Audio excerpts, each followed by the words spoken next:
Zee 24 तास एक पाऊल पुढे. विक्रमी 8व्या विम्बल्डन जेतेपदाचं स्वप्न उराशी बाळगून सेंट्रल कोर्टवर उतरलेल्या रॉजर फेडररला धक्कादायकरित्या सेकंड राऊंडमधूनच आपला गाशा गुंडाळावा लागलाय. ग्रासकोटचा राजा असं बिरुद मिरवणाऱ्या फेडेक्सला पराभवाचा धक्का दिला तो वर्ल्ड रँकिंगमध्ये 116व्या स्थानी असणाऱ्या युक्रेनच्या सर्गेई स्ताकोव्स्कीनं. विम्बल्डन ओपन सुरू होण्याआधीच सर्वांनी अंदाज वर्तवले की यावेळी Switzerland tennis player Roger Federer Wimbledon विजेतेपदाचा मानकरी ठरेल.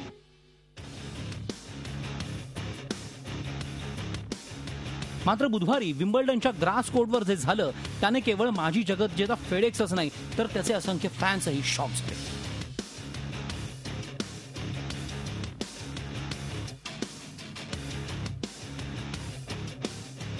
विम्बल्डनचा अनभिषिक्त सम्राट अशी ओळख असणारा फेडरर सेकंड राऊंडमध्ये पराभूत झाला.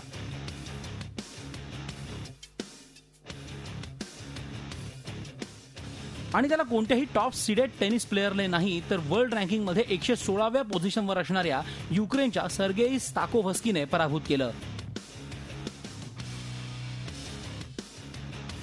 तब्बल 3 तास चाललेल्या या मॅचमध्ये सर्गेईने टाय ब्रेकरमध्ये बाजी मारत 6-7, 7-6, 7-5, 7-6 ने फेडेक्सला विम्बल्डनचा बाहेरचा रस्ता दाखवला.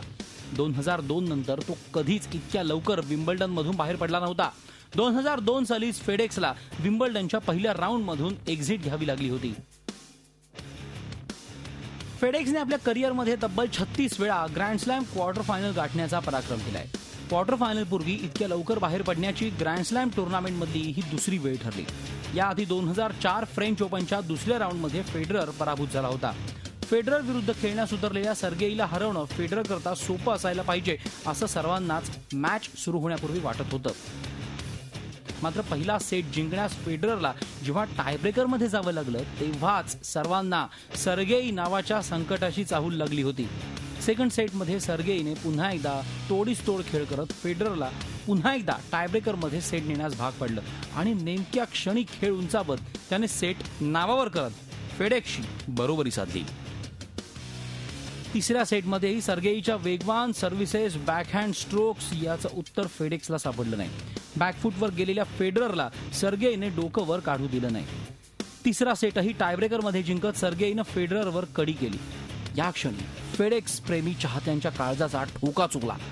प्रत्येकाच्या मनात फेडररबाबत शंकेची पाल चुकचुकली आणि चौथ्या सेटच्या प्रारंभी प्रत्येकाच्या मनातली भीती जवळपास खरी ठरायला लागली होती. कारण फेडरर 1-3 असा पिछाडीवर होता.